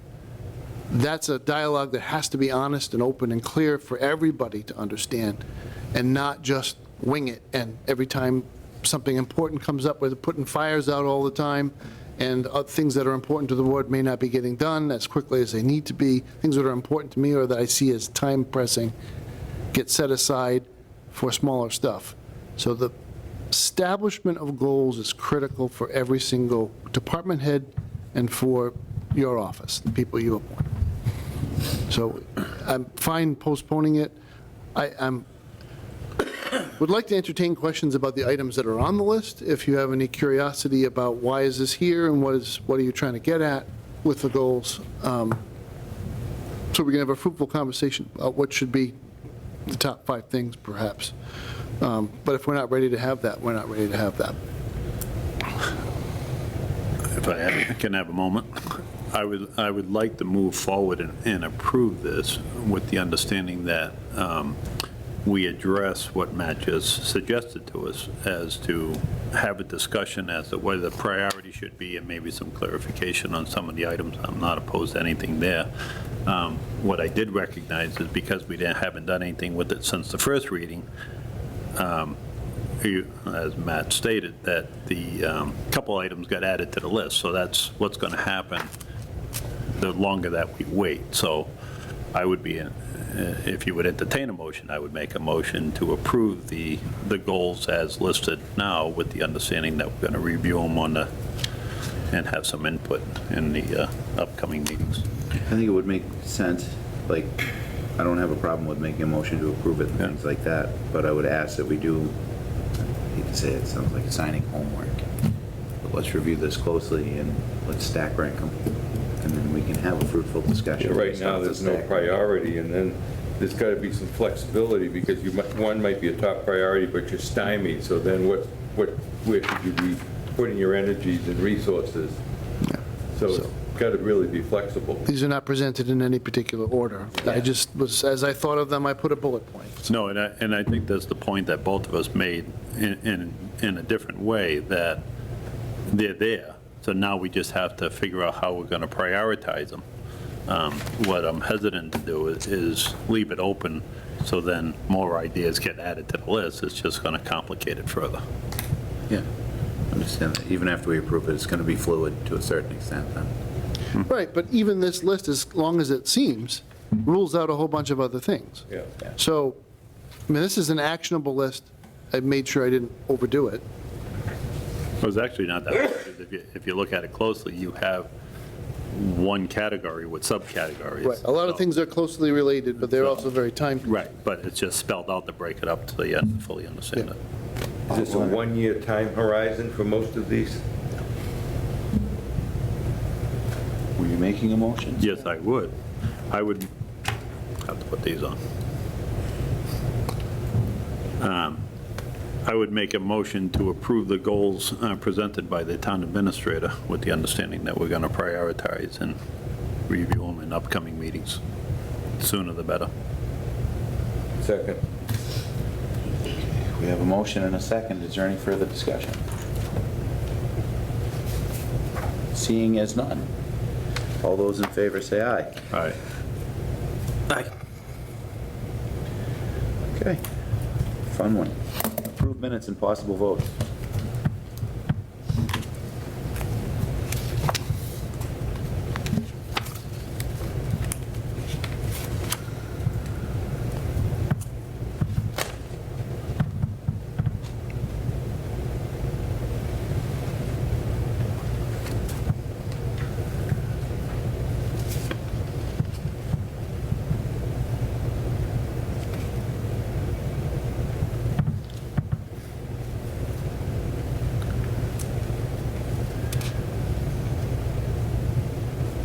Y'all don't wait for me. I was at Soldiers Field leading my team to victory that night, so I will be abstaining.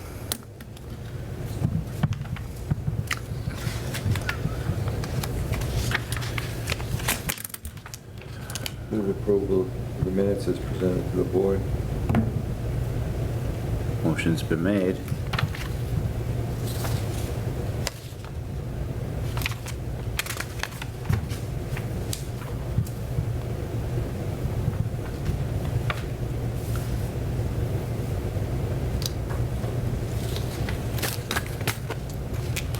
Second.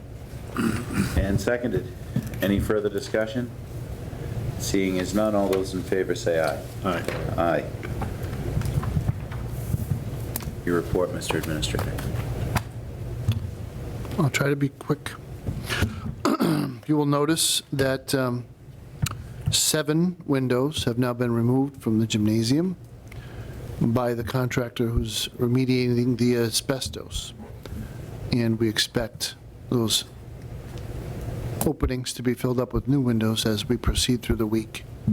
So the project really should be done by next Wednesday, hopefully by Friday, just so that we don't run the risk of extra water, rain. They are covered up now, but they're not exactly, it's kind of a painter's tape and plastic kind of job, which is not exactly what but we saved money by not boarding, so that's what we're going to do. But that long-standing project will finally be done. We received a report today from our environmental consultant on the condition of the situation in the basement here. And I don't think I'm speaking out of school to say he's put us in a good place. This event was characterized as a Tier 1 environmental response, which requires the highest level of DEP management and oversight. It never should have been. It never crossed the threshold to be such a significant thing. The thing is, with Tier 1, there's a whole bunch of steps we take to address the situation that were not necessary. So what Pat is going to do is try to get us out from underneath the Tier 1 designation to do a risk assessment and then close the incident. Phase 1. He feels they'll be able to close it out completely.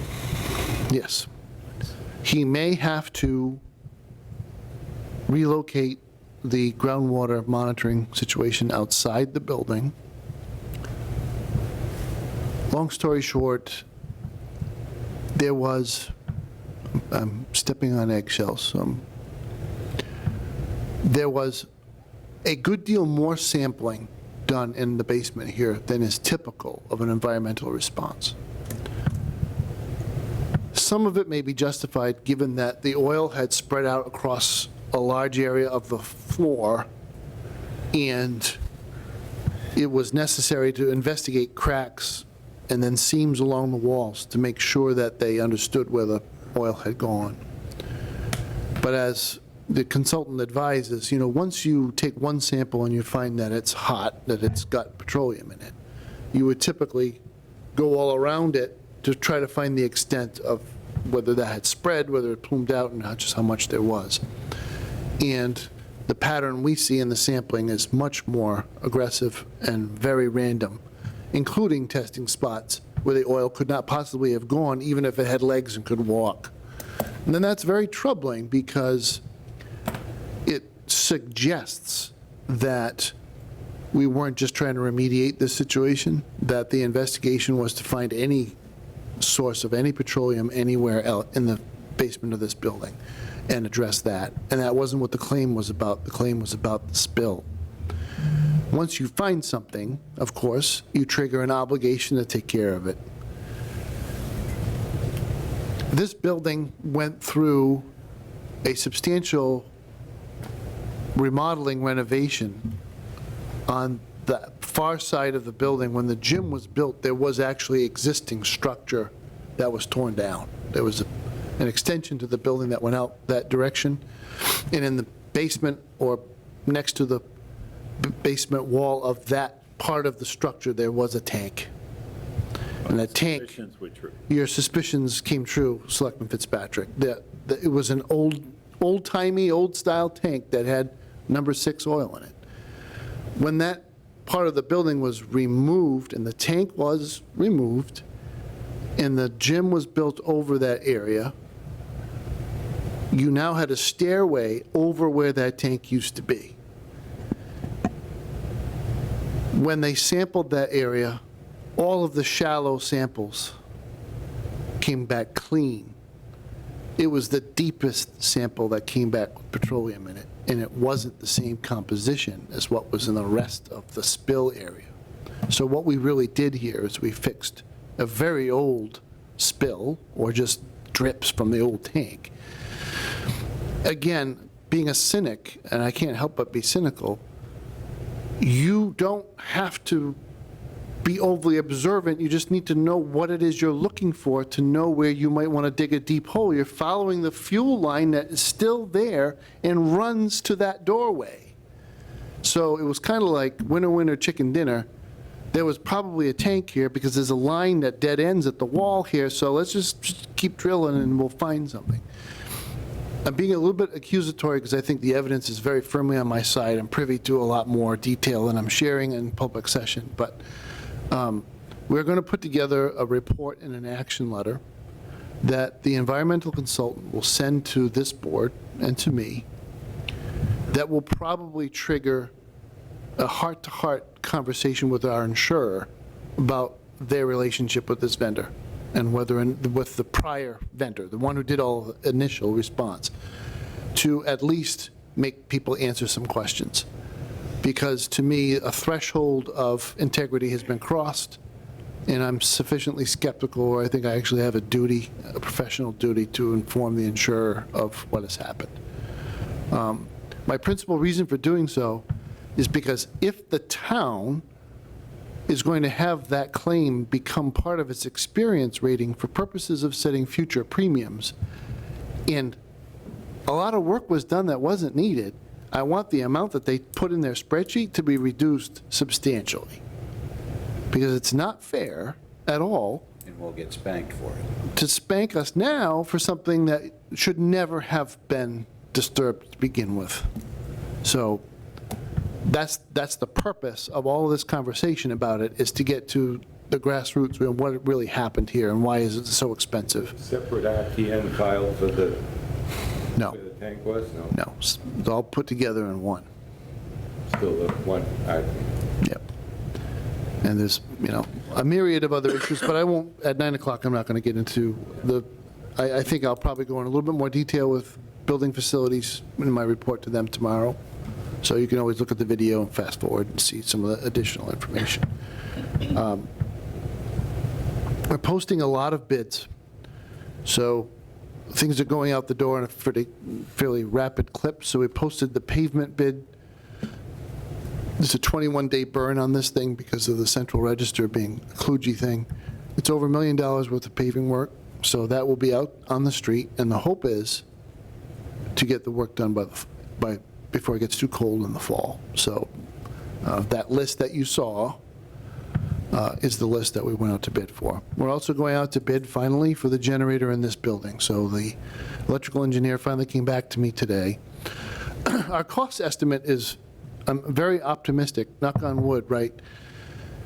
Town meeting approved $215,000. The engineer's cost estimate is $165 without a contingency.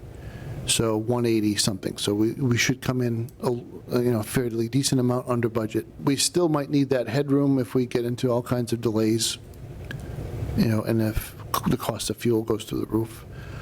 We start picking up charges for the vendor to bring the generator to us and everything else. But right now, it looks good. Looks like we're in good shape. The good news is, now that he's finished that, he can turn his attention to the fire station, which is his additional hire was for. So where do we stand?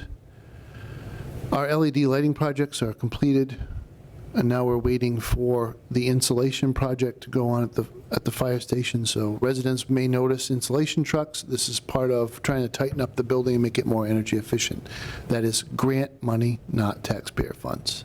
Okay, that's all grant money. The rest of it, this closing has been I haven't snorted into a microphone in a long time, sorry. But I'm just laughing because this was like the dumbest day ever, right? Every single I has been dotted and T crossed. The title attorneys are having a field day. It's been kind of exhausting.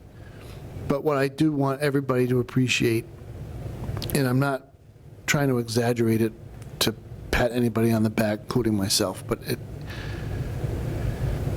is a really big project in the history of the town. It involved most of the legal obstacles that you never want to encounter when you're doing a project, right? Defective title, utility easements that haven't been utilized by the utility for 80 years, but you still have to call them and ask them to extinguish that easement. So it gets into the bureaucracy at National Grid where it may sit for weeks and weeks and weeks and weeks. So all of these nested purchase and sales agreement, one domino has to fall before the next one. That's crazy talk too. Usually you just have that one big parcel, somebody's already aggregated it, and it's just, you're talking about purchase and sales and TIF. The good news for taxpayers is that A, there is no TIF. TIF is tax increment financing. It's the money that you let the developer keep more or less through the taxation process in exchange for their making an improvement in some way to funding improvement. That is not what has happened here. It is very unique, and people, I hope, appreciate the fact that this developer is contributing to the project cost and not asking for the town to make any concessions. That doesn't happen very often. So It's common to give away 15 to 30% absolutely. of tax revenues in order to entice a company or pat them on the back and give them an incentive, and we didn't need to do it here, so. We didn't need to do it, and that's really key for the working relationship we have with them going forward, because they have bought other property or they have a controlling interest in other property in Douglas at this point. The final resting value of the warehouse will probably come out somewhere in the $100 million range. What does that mean for the taxpayer? Or what does it mean for the financial structure of the town? The value of the town is a little over $1 billion. So a $100 million addition to the tax base is a 10% change. So you get the proceeds from the sale of the real estate, you get the proceeds from the building permit. In your first year, you'll probably take in what new growth. So on December 31st, we'll look and see how much they've completed and tax them on that. For the next year, when they finally get a C of O, when they'll be taxed at their full resting value. So there's this progression of revenue into the town. It all got compressed into fiscal '23 because it's July 19th and not June 19th, unfortunately. Would have liked to have seen some of that come in and close to free cash this year, but it will be next year. What town meeting and finance committee and you as a board do with this change, people will see the rate go down. Their tax rate will go down. Their tax bill may go up or down because we are in a reval year. So properties may gain a lot of value, and therefore there's more thousands to multiply against the tax rate to arrive at the tax bill. So folks should understand that this is the timing of this is the value of your home is being reevaluated against market conditions where we've had rapid price increases and a lot of building activity with all the building permits that have been issued.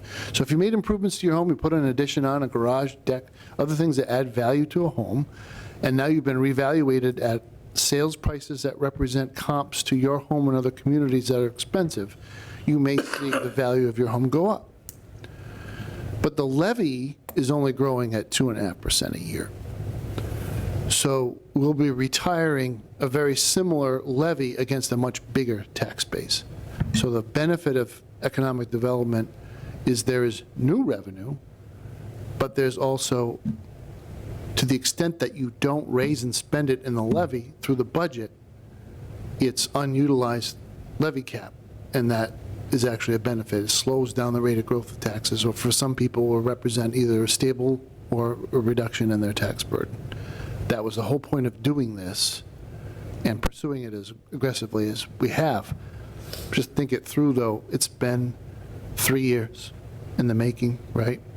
So the override got passed, and then now it's taken almost 3 years to catch up with the promises that were made to find this source of growth for the town. So we're close to delivery.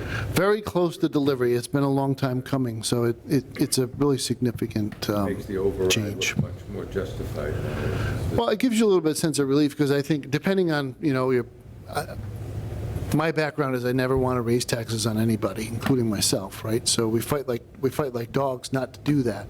And you always go through the budget with a fine-tooth comb and try to knock out things that are too expensive and try to find a more efficient and effective way to do things so that you're utilizing your resources to make the town more competitive going forward.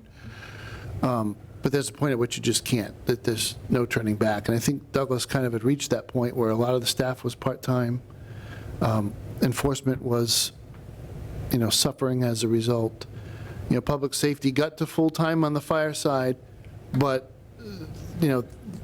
the equipment was aging, wasn't really all that set up yet. The rates of pay weren't competitive, so we're trying to position the organization to be able to get the employees we need and keep them here, and at the same time, keep the burden on regular folks. And a lot of small business people in this town who have all kinds of challenges in the current economic climate. The last people who can raise prices are small business people. They're the ones who get hammered when there's inflation, because everything they buy is way more expensive. But a lot of their customers are price sensitive.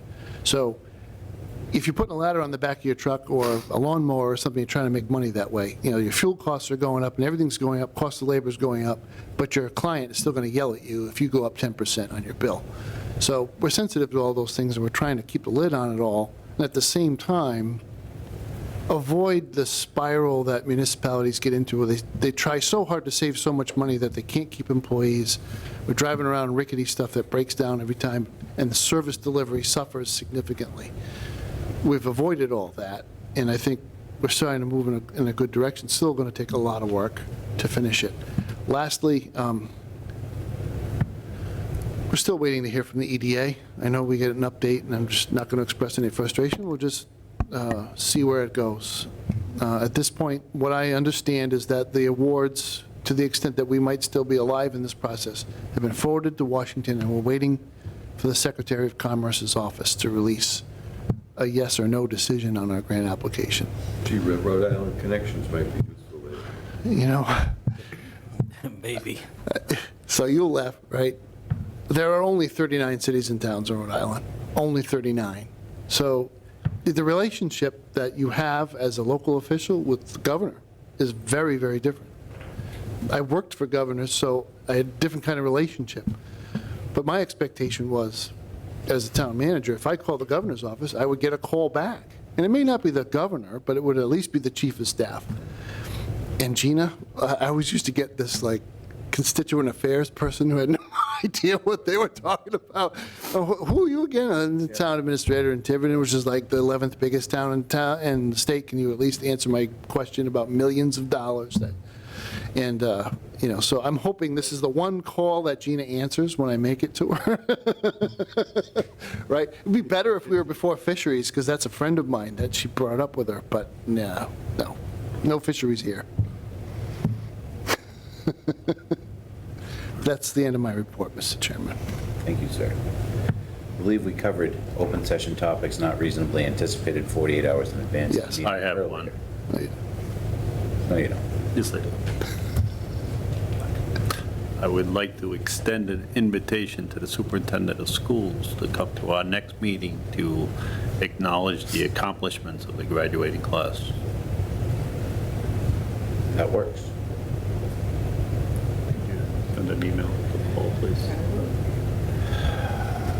Do we have the need for executive session this evening, Mr. Wojcik? We're calling Michael for... Oh, we are? Okay. Yes, we do. Okay. Mr. Bowman? All right, I'll make a motion that we move into executive session for the purposes of litigation and then to leave that executive session for the sole purpose of adjournment. Second. Motion's been made and seconded. Can I have a roll call vote, please? Fitzpatrick, aye. Bone and I. Morse, aye. Davis, aye.